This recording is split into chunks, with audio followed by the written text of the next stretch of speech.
The resume is used in several ways in the application process. First and foremost, it's a summary of the applicant's overall profile. So it goes through your academic background, your work experience, your extracurriculars. Candidly, it is a quick overview of your entire application and gives the admissions committee a very quick read of who you are as a candidate and the type of candidate that you may ultimately be. In addition, it's used as a timeline, right, to show progression over time. So it's really the only time where you're able to provide a visual timeline of your growth and engagement over time, whether that's someone who has been involved over a period of time with extracurricular activities, whether it's showing the years and the participation levels that you've had in your work experience, whether it's showing the types of awards and certificates that you've been able to achieve over time. It's actually a visual representation of who you are and what you've accomplished over a period of time in one place. It's also used to find out more detail about your work experience. Usually in the application, you have a short answer essay, or rather short answer application portion of the application, and that goes over your work experience and that goes over your duties. But the resume provides an opportunity to not only talk about your duties, but also the impact that you've made within your given work experience or within your given extracurricular activities. So the resume gives much deeper insight into your work experience, much deeper insight into your extracurricular activities, and the impact that you've made in those activities. It also maybe uses the interview. For many schools, it's the only thing, it's called a blind interview. It's the only thing that the interviewer for your particular school is given before interviewing you. So a lot of schools do not include the application in the hands of the interviewer for various reasons.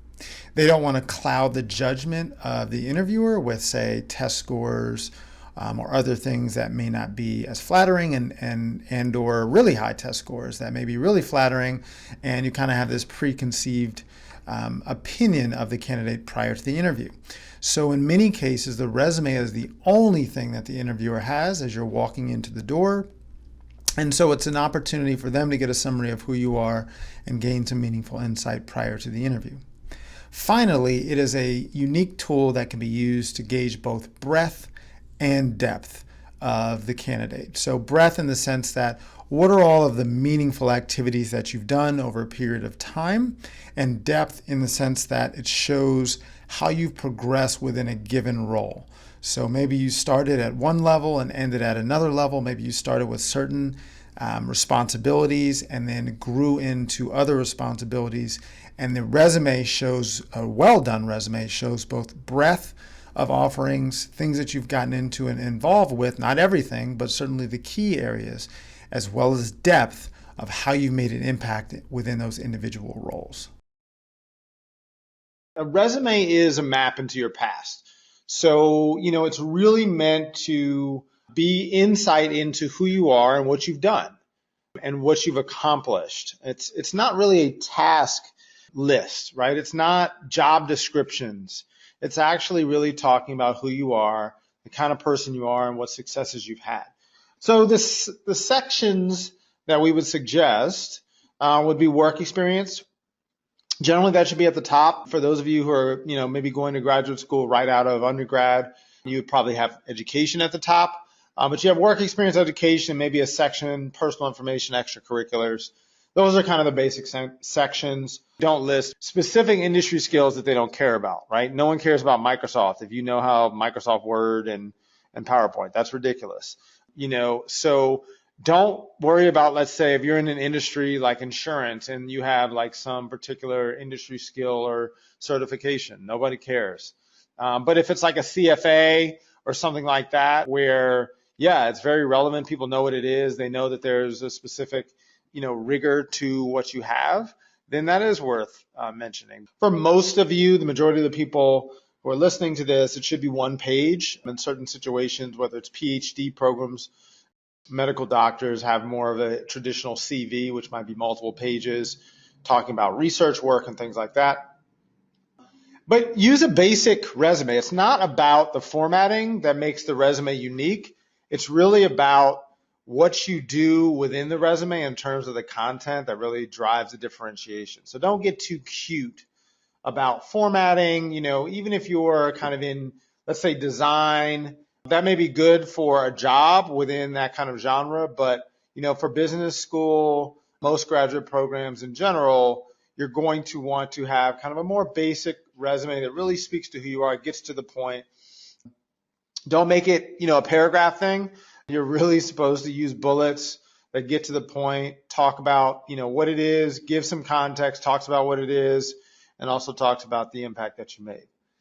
And, the note that I have here is really making sure that any recommenders that you use through the application process are aware of what you're putting in the resume. Sometimes, you may try to stretch the truth about, your role or your title and things like that. But, you should definitely make sure your recommenders have seen your resume, and certainly if they have any issues with it, you should have that discussion in advance.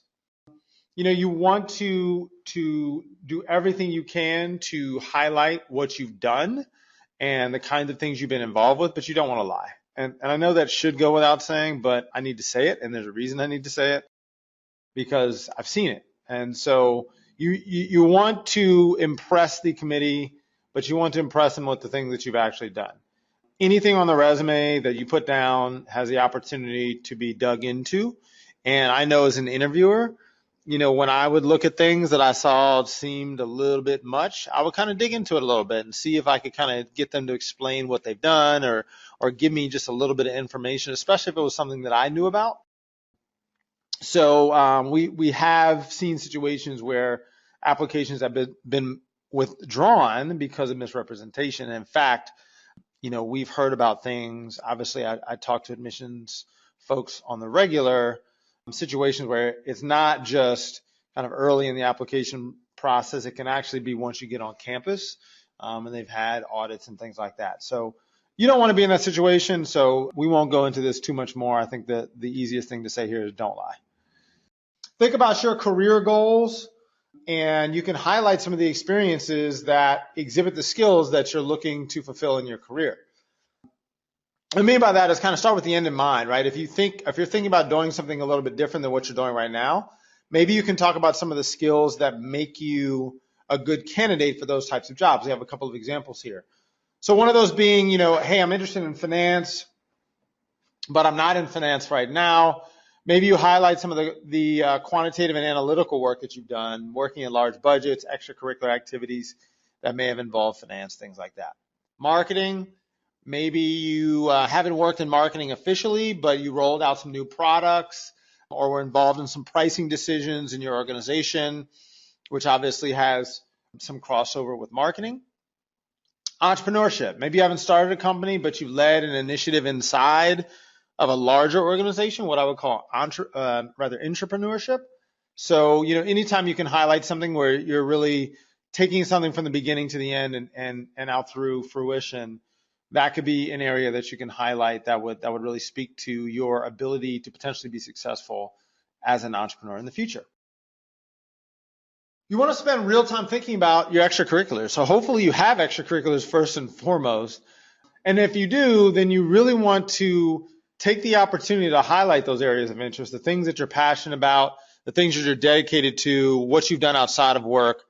You're going to find that for competitive schools, a lot of people have good grades, solid test scores, and decent work experience. So being able to differentiate through your extracurriculars can be very valuable. It can also be a good talking point as you hand someone your resume and you're working through the admissions process for them to talk and break the ice about, the kinds of things that you're passionate about. You want to list activities that add value to your candidacy. So you're not trying to list everything, right? You want to talk about the things that really differentiate you from others. And in some cases, you may want to just talk about personal things, like you like to, you've climbed Mount Kilimanjaro, or, you run sprint triathlons or what have you. Those can be really things that are interesting. But you want to show the real you. You want to put down things that are meaningful to you, because if you're putting them down, clearly, you're proud of them. And you want to give that bait, right, for a conversation. You want to throw some things out there that maybe make you unique, Maybe show a sports angle and also an arts angle, and show them kind of the different things that you bring to the table.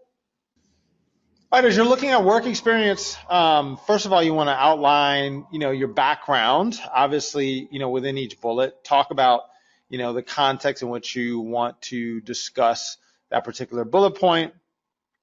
But not only, what you did, which I would call like the job description, but also the impact that you made, right? So, here's what I did, and here's how what I did made an impact to the organization, right? Really, really important. Be ready to address any resume gaps that you might have in the application. So as you put in titles, dates, locations, you notice, hey, you know what, actually, I was gone there for 4 months or 6 months or what have you. In certain cases, you may need to address that in the application process. We talk about that in other videos. But nonetheless, be ready to address that. You want to show progression in your resume as much as possible. And sometimes this can be challenging, but you can do it a couple different ways. You can bullet it. You can say, hey, I was promoted 2 times in 5 years, despite a 2-year freeze on promotions.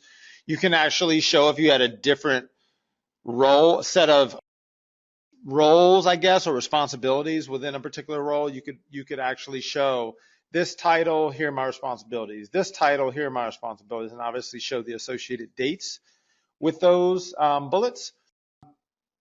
You can do that, or you can kind of do the summary as I mentioned before. You want to outline your increased responsibilities whenever possible, and you can do that kind of in that same way, right? So you can talk about the different roles, or if it's not a different role, which may happen in some cases, you want to kind of start maybe with kind of, manage 3 people. Maybe you didn't do it the whole time, but if if it's within one particular title, you can talk about that at the top of that particular bullet. You also want to, anytime you can talk about taking initiative, it's important to do that. Formed a group, led a team, restructured the business, etc.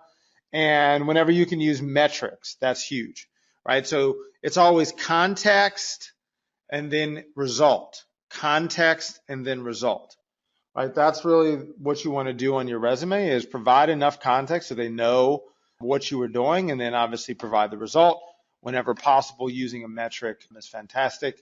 And then stay away from industry jargon. It's great that, it's an MMER, or it's great that it's an LLP, or it's great that it's a, 8S246, but we don't know what that is. So if kind of the general public, let's just say, doesn't know what it is, stay away from it. When you look at education, reverse chronological orders is usually how you do it. You have a master's degree, kind of start with that and then run through bachelor's. If you ended up going to, let's say, community college and then ultimately graduating, you can do a couple things. You can list your community college experience, especially if you had a really strong GPA, or you could just list the year of graduation from the school that you ultimately went to for your 4-year degree. And no one knows, you went to community college. They just know you graduated from, whatever university. We talked a little bit about order. It really depends on how much work experience you have. Only highlight your GPA if it's worth highlighting. What I would say normally, depending on the strength of the school that you're applying to, is if you have a 3.5 or better, probably worth highlighting. If it's under that, then probably worth, trying to figure out if it's worth highlighting. Maybe it is, but it really depends on the strength of the school. Obviously, they're going to get to know your GPA in the application process anyway, but it's just something for you to think about. If the school that you went to is relatively unknown or a small school, tucked away somewhere, you want to provide as much context as possible. If it's, Princeton, you don't necessarily need to tell them, what Princeton is, Ivy League school in New Jersey. People tend to know what that is, but, it could be small school, but it's a top 5 engineering program in India or something like that, right? And give them context and how you perform, your top 10% or something like that. Include leadership roles from college if relevant. I like to include them in the education section as a bullet, as opposed to having them in the work experience section or even in the extracurricular section. To me, I like to see things in the time period in which you perform them. So hey, worked X number of hours during school, did X amount of volunteer work, worked in these clubs, etc.